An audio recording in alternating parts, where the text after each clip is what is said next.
Hello friends, நம்ம இன்றைக்கி செய்ய போகிறது கடலை மாவு லட்டு, அதாவது பேசன் லட்டுன்னு சொல்லுவோம். கடலை மாவு வந்து நம்ம நெய்யில் நல்லா வறுத்துட்டு அது கூட நம்ம நட்ஸ் ஆட் பண்ணிவிட்டு சுகர் பவுடர் ஆட் பண்ணி தான் நம்ம செய்ய போகிறோம். வாங்க எப்படி செய்கிறதுன்னு பார்க்கலாம்.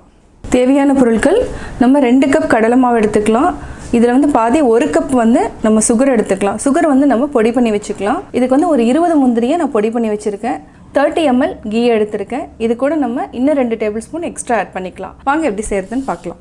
இதுக்கு நம்ம 30 ml கீ எடுத்துக்கலாம். கீ நல்லா உருகுனதுக்கப்புறம் நம்ம கடலை மாவை ஆட் பண்ணிக்கலாம். இது வந்து நல்லா ரோஸ்ட் பண்ணணும்.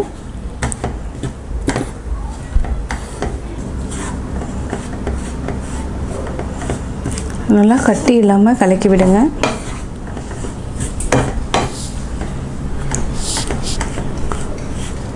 சிம்மில் வச்சுட்டு பொறுமையாக பண்ணணும். ஹை ஃப்ளேமில் வச்சிங்கன்னா ரோஸ்ட் ஆயிரும், பட் மாவு வந்து பச்சை வாசம் வந்து போகாது. பொறுமையாக ரோஸ்ட் பண்ணணும். இது வந்து கொஞ்சம் டைம் எடுக்கும். அப்போ தான் வந்து அந்த பச்சை வாசம் இல்லாமல் லட்டு வந்து நல்லாயிருக்கும், டேஸ்ட்டும் வந்து நல்லாயிருக்கும். இதில் வந்து கொஞ்சம் கொஞ்சமாக கீ வந்து ரிலீஸ் ஆகும். இப்போ நம்ம இன்னும் கொஞ்சம் கீ ஆட் பண்ணிக்கலாம். 2 டேபிள் ஸ்பூன் அளவுக்கு ஆட் பண்ணிக்கலாம். அதுக்கப்புறம் நம்ம சிம்மில் வச்சுக்கலாம்.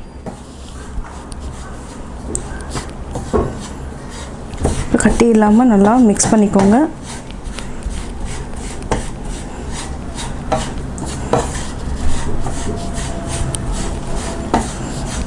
இந்த டீ கலரிட்டே வந்தோம்னா கொஞ்சம் கொஞ்சமாக கீ வந்து ரிலீஸ் ஆகும்.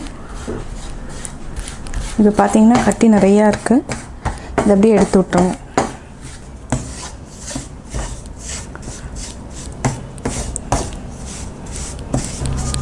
இப்போ நம்ம நட்ஸும் ஆட் பண்ணிக்கலாம். இது வந்து வறுக்கணுன்ட்டு இல்லை, இதுலேயே நம்ம ஆட் பண்ணிக்கலாம். ஒரு சிலருக்கு வந்து அந்த வெள்ளரி விதை அதெல்லாமே நம்ம ஆட் பண்ணலாம். நான் வந்து முந்திரி மட்டும்தான் ஆட் பண்ணியிருக்கேன். இப்போது 20 நிமிஷம் ஆயிருக்கு. நம்ம பொன்னிறமாக வறுத்துட்டோம். இப்போ சுகர் ஆட் பண்ணிக்கலாம். சுகரில் சுகர் பவுடர் ஆட் பண்ணிக்கலாம். இது நல்லா மிக்ஸ் பண்ணி விடுங்க.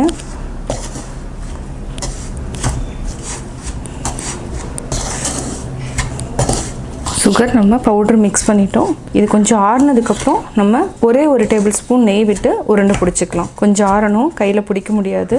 கேஸ் ஆஃப் பண்ணிக்கலாம். நம்ம வேறு பவுலில் மாற்றிக்கலாம்.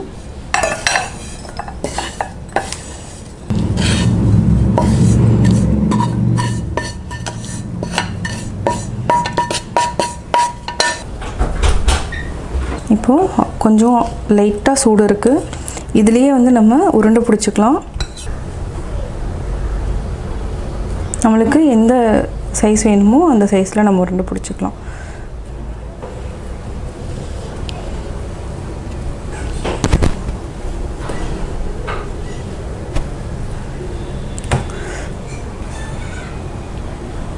கொஞ்சம் சூடாக தான் இருக்குது. அப்படியே நம்ம பொறுமையாக ஆற வச்சு அப்படியே பிடிச்சிக்கலாம்.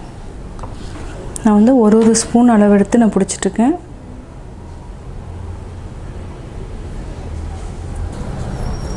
அப்படியே டைட்டாக பிடிச்சிங்கன்னா நல்லா பிடிச்சிக்கும். இந்த சைஸில் நம்ம எல்லாமே பிடிச்சி எடுத்துக்கலாம். இப்போது லட்டு ரெடி ஆகிடுச்சு. நம்ம சின்ன சின்ன உருண்டைகளாக பிடிச்சி எடுத்துட்டோம்.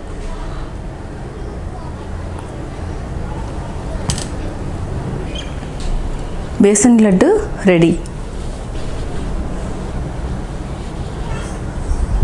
நான் கடலை மாவு லட்டு எப்படி செஞ்சேங்கிறத பார்த்தீங்க. கட்டாயம் உங்களுக்கு இந்த வீடியோ பிடிச்சிருக்கும். இந்த வீடியோ பிடிச்சதுன்னா லைக் பண்ணுங்கள், ஷேர் பண்ணுங்கள், கமெண்ட் பண்ணுங்கள்.